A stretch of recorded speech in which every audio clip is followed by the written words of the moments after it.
Namaskar Sathiyo. Today we are going to discuss about political ideologies, and as we have seen that amongst students there is some confusion about how to differentiate between a political thought, political ideology, political theory, political philosophy, and so on and so forth. In the previous lectures, we have talked about political thought, we also talked about political theory, and we also discussed what is political philosophy. And therefore, today's discussions are about what is a political theory, and therefore this is a very interesting aspect, because it will probably lead to removal of many confusions that most of us have.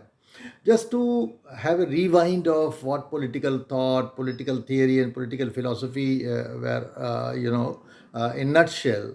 A political thought is that thought which is thought about the state, as we have already discussed various aspects, how originated, what is the structure, what is the nature, what is the function, what is it, the state's relation with the individual, and so on. When we thought of the political theory, political theory is basically focused on prescribing the ethical position of the state. That means how much authority is, how much power should be given to the state, and how much liberty should be given to the individual. So in balancing this liberty, authority, state, individual equation, a political theory comes up, and that defines the ethical position of the state. So that is political theories, basic domain. And when we say political philosophy, as we have already discussed, that political philosophy is either attempting to suggest that the status quo is right, or is prescribing a change, and therefore it is being normative, it is being prescriptive, what ought to be, and therefore a political philosophy is always normative and prescriptive. So this is the three component that we talked about. But our subject of discussion today is political ideology. And if I try to put it in a very simple manner, I would say that a political ideology is simply a bunch of political ideas that we try to put in practice. So, an political ideology is an idea into action, idea into practice. That is in a nutshell, so that you have something, a starting point for political ideology. That political theory is theory, right? And when you have a theory, then obviously it has to be practiced. So when a theory gets translated into practice, when a political theory gets translated into practice, that assumes the form of political ideology. So this will slightly clarify things.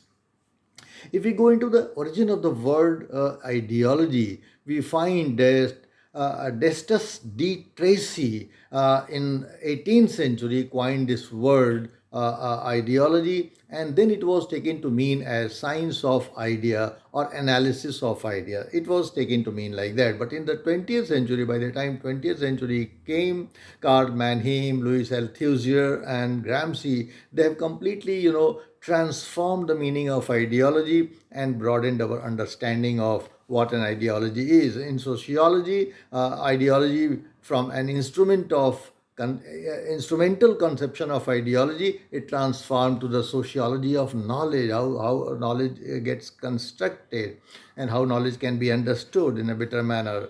And when we talk of philosophy, in philosophy, ideology as was understood as an expression of the totality, anything which is whole, which tries to discover the whole truth, that is ideology. And in political theory, Gramsci, as we all know, gave you a very complex system of ideas, which he calls ideology.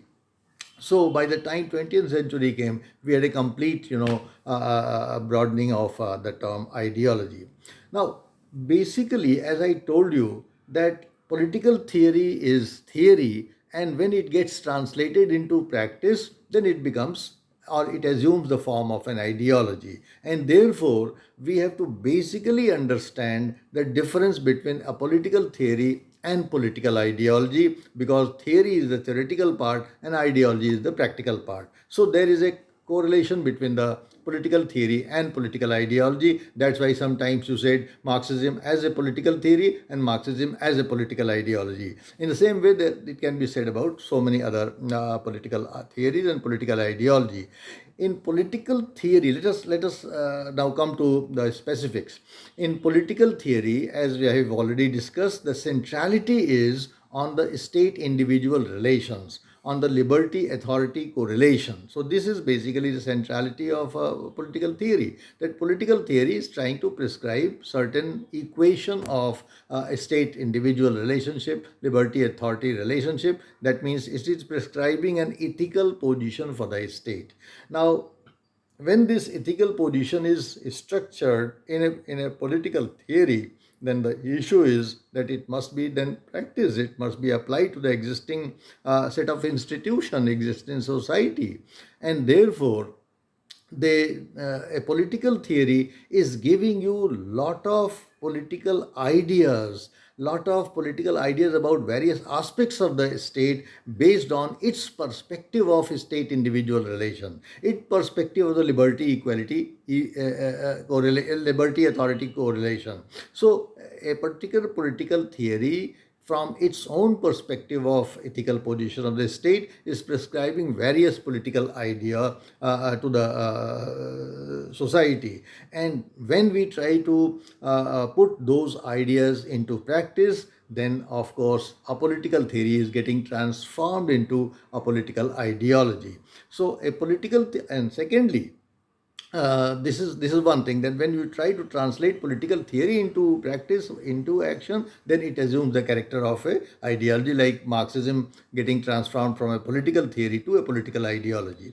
The second very important thing about this is and taking the Marx, because Marx most of us know, taking Marx as a communist theory. What was the theory? The theory was that Marx emphasized that dichotomy of the society into haves and haves not, one exploiting the other, and he said that this must end. This exploitation is because those who are few in numbers, the capitalists or feudals in any society, in feudal society, they are less in numbers, but they have a control over the means of production and distribution. So what he suggested was that the most numerical people who are exploited, they must gain control of the system of distribution and production, and they can do only through violence and revolution. And this violence and revolution should lead to their empowerment, and when they are empowered, then they will probably establish an egalitarian society or equality in the society. This was the basic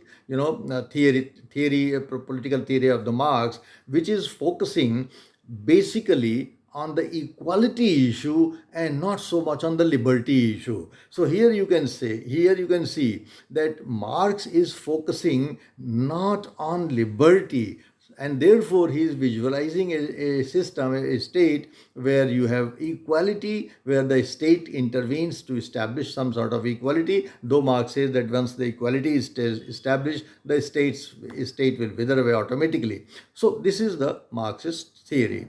Now, using the authority to establish an equality, this is a starting point of Marx. Now, what happened? Marx said that why I am doing it, because most of the political thinkers, they have tried to interpret the world. But Marx says I am not interested in the interpretation of the word itself. I am interested in the how we can change the word. I mean, because exploitation is the status quo, and therefore if you have to move on from the exploitation to the establishment of a non-exploitative society, an egalitarian society, a society based on equality, therefore Marx is prescribing you certain prescriptions. You should go for this, you should go for organization, you should go for revolution. This is this way you can get empowerment, you can dethrone the exploiters and so on and so forth, and you can yourself get hold of the means of production and distribution, and then you will establish. So Marx is not only prescribing a theoretical thing, he wants you to change it also, and that is the special component in Marxian political theory, that it is taking Marx from the theory to to an ideology. So this is a very important thing to remember. The another thing which is very important to remember in ideology is that an ideology is like a stream of thought, like a river. In river, you can say many tributaries may join later on, and they a little bit change the texture of the entire village, but entire river. But similarly, in ideology, we find that there is a source, there is a starting point of that ideology, but in that ideology you find that subsequent thinkers may come in, may add on, may change, may modify, and then take it forward without changing the ultimate goal of that ideology. And we can again go back to the example of Marx and Marxism as a political theory and a political ideology. For example, Marx came and gave you a political theory, and that we called communism. Now, in that communism of Marx, because that was a communism to establish the equalitarian society, and in that equalitarian society, obviously the state was made a powerful instrument, because without the powerful instrument's help, the proletariat would not be able to exterminate the capitalists and establish an equalitarian society. So Marx is coming and giving you a political theory and giving you also some prescriptions that you are trying to put in practice. But actually, when Lenin came, Lenin wanted to establish a Marxian society. He wanted to bring a revolution. He wanted to establish equalitarian society, but he found that through the prescriptions of Marx, he cannot do it. And therefore, Lenin made certain amendments in Marxism. He made certain changes in Marxism. And by making certain changes in Marxism, he brought in revolution. As you see, in 1917, he actually brought a revolution. But had he treated the path of Marx and waited for the establishment of a capitalist order in Russia, then it would have might have taken centuries for him to bring the revolution. So he slightly made changes in Marxism and brought in revolution in Russia, and Russia, saw what we call a Bolshevik Revolution, 1917. Then Stalin came, he made certain changes, and several Khrushchev came, he made certain changes. Then when you move up to China, then you find that in China, Mao's China, there were further changes in Marxism to establish a revolution over there and bring certain changes. So we find that what we say communism as an ideology has contributions not only from Marx, but it has contributions from Marx, which further contribution from Lenin, further contribution from Stalin, further contribution from Khrushchev, and so on and so forth. Until date, changes are going on in communism by various contributors, and therefore you find that in a ideology there is a continuous evolution of an ideology. Ideology is not something which is fixed or stagnant, that look, this is the ideology and it cannot move left and right. But in an ideology there is an element of dynamism, and the ideology must move on by contributions of several thinkers. And therefore, if we say that communism, no single stream, there are, as you have yourself seen, there are multiple streams, and there are changes in the original Marxist conception of communism as the circumstances demanded. So communism as an ideology has multifarious streams of thought, and it is trying to change the original Marxism, original communism, just to make it that's to make communism more effective. Just give you an example, like Marx focused on workers. He was not inducting agriculturists. He was not inducting agricultural laborers. But when you move on to China and Mao, there the society was absolutely feudal. There were no workers. There were only agricultural laborers and farmers, and therefore Mao had to take to cultural revolution, and he has to take the help of agricultural laborers and not the industrial laborers. So these kind of changes you can say. So the aim of the communist ideology was fundamentally retained by subsequent thinkers who came after Marx. But and that what was that? That was establishment of an egalitarian society. That was the establishment of an equalitarian society. That was an establishment of a non-exploitative society. That aim remained the same. But several thinkers kept on making changes according to their convenience, according to the possibilities, according to the necessities of the time, so that the equalitarian societies, from their perspective, could be established. And obviously, the objective of various streams remained the same, equalitarian society, but their prescriptions differed from time to time. And thus we find that all these people who made prescriptions, their fundamental objective remains the same, though they can vary in their details. So this is about the communist ideology and how it hinges on both. Now, another thing which we have to remember is that, and if you look into the ideological domain, you find that ideology has two aspects. One is the theoretical aspect and the other is the philosophical aspect. That means, and remember, this is a very important point, that a political ideology is a combination of political theory and political philosophy. Why I am saying this? I am saying this because in a political ideology, there is a centrality about the ethical position of the state, right? Like Marx gave an ethical position of the state, and it was carried forward by several, communist thinkers.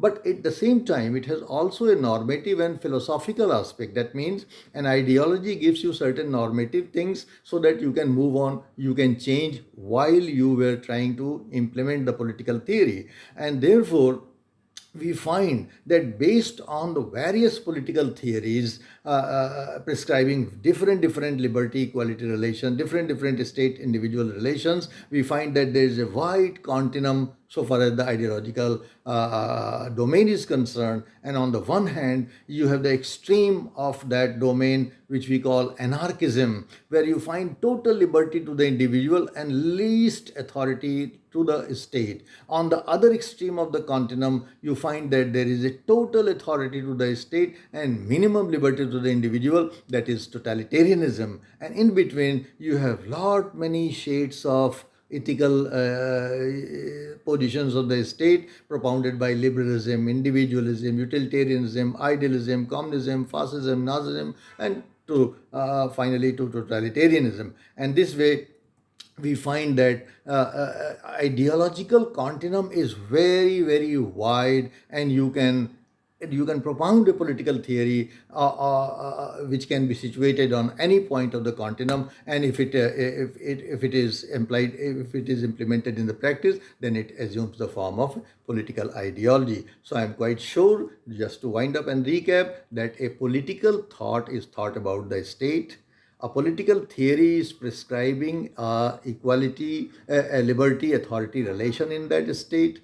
A political philosophy is trying to give you how something normative so that you can move on from the existing to some better situation. And an ideology is like a stream of political thoughts which is retaining on the one hand the centrality of political theory as an objective, but at the same time making various changes in it so that there is a philosophical component, a normative component that wish to make society better and carry the objective of political theory, ultimately carry forward the political theory. So this is finally the discussions on political thought, political theory, political philosophy, and political ideology. Thank you very much.